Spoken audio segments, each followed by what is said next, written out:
Shazam 2 fell considerably short at the box office. I watched the opening weekend and was rooting for it, but found myself less interested as the movie went on.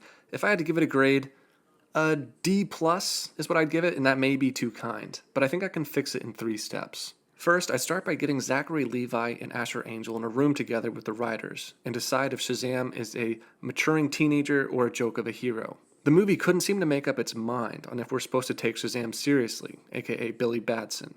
I personally choose to take the character seriously, as the rest of the Shazam family presented enough unserious humor that it was already hard to invest without Shazam himself coming off as a joke. I'd like to insert here that the unicorns and Skittles thing was terrible. Second, we would have to define the powers and scale them much more clearly. Numerous times throughout the film, characters would get overpowered by an opponent and then turn around and overpower that same opponent minutes later. That's confusing and lazy writing. Additionally, the power sets of Hespera, Calypso, and Athena need to be more specific. For example, 2 different powers were displayed, one in the beginning that turned people crazy in the museum, and then another in the end making otherworldly monsters wreak havoc on the city. It's unnecessary to have these be separated, and would make the movie much more succinct to just choose one. Let's say we establish the otherworldly monsters in the beginning. Then, we would have a clear threat growing in the background, waiting to be fully unleashed without adding confusion later on in the movie. Less is always more when you're introducing multiple characters. You need to show a concise view for the audience. Last, the ending needs to be reworked.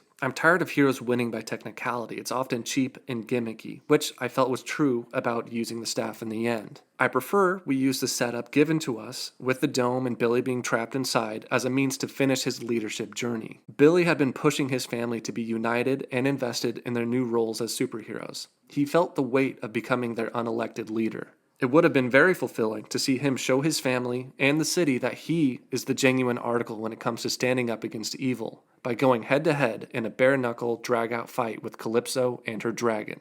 Now, I have many issues with the movie Batman vs. Superman, but something I loved was Superman's sacrifice in the end. His resolve to stop Doomsday defined his character, which is one of the few well-done arcs of that movie. Similarly, we could have seen Shazam step into a role that demanded respect. Had the fate of the city been placed squarely on his shoulders and his resolve to be the hero he so desperately wanted to be.